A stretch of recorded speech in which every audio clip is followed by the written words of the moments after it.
Hello everyone. Today, we are going to talk about technology in education. Do you use technology in class with your students? I am quite sure you do. Use of technology in teaching and learning has become a common sight in today's classroom. Some of the lessons are designed well, but others seem to have missed the point by putting the cart before the horse. Thus today, we are going to challenge the claim, technology enhances student participation and therefore promotes learning.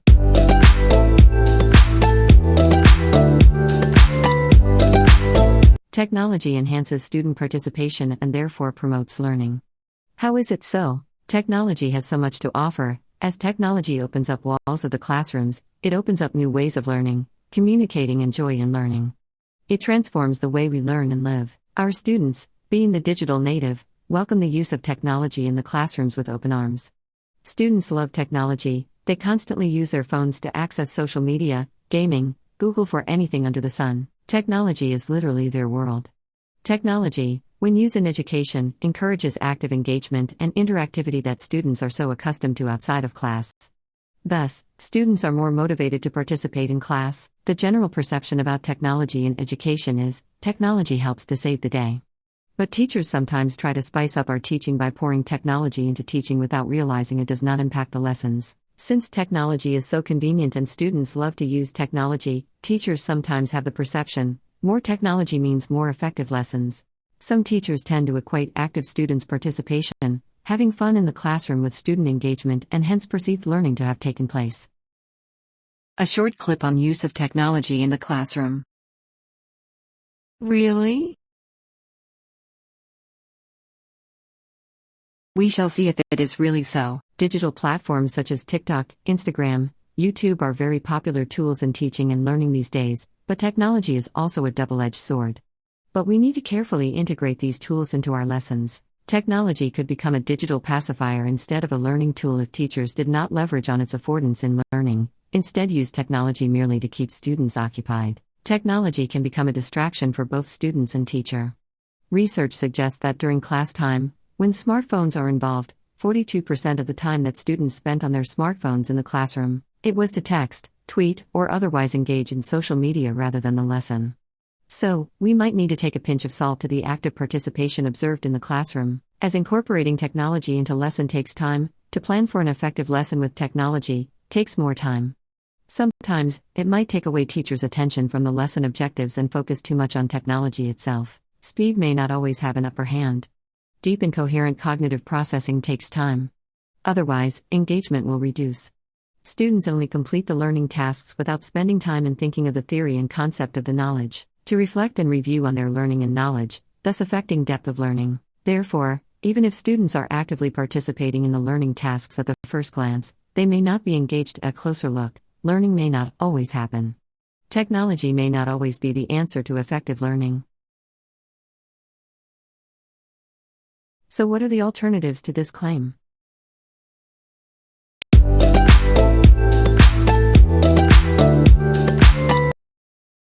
Here are some alternative views to consider on the claim. What is missing here?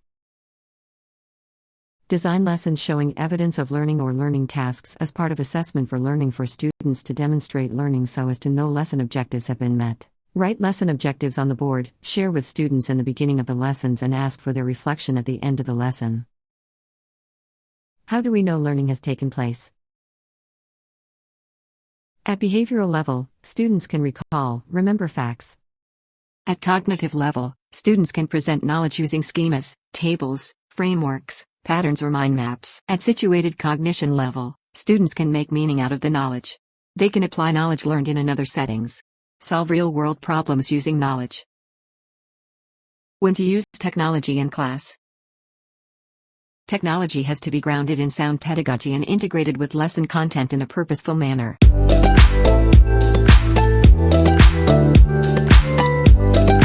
In conclusion, the rapid advancement of technology in all aspects of our lives has shifted the debate of whether technology should be used in education to how it can be used to prepare our youth to become confident citizens of a modern society. Since technology is everywhere, any form of education that does not empower the learner with the necessary skills and dispositions to thrive in a highly technology-centric world is inadequate. Putting salt to soup makes our soup tastier, But remember to taste the soup before deciding the next step.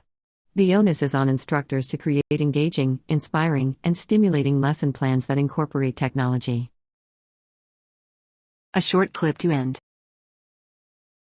So, when we re-examine the question, is technology more beneficial or harmful to our students, we realize that it's the wrong question to ask, because it doesn't matter if technology is more beneficial or harmful to our students.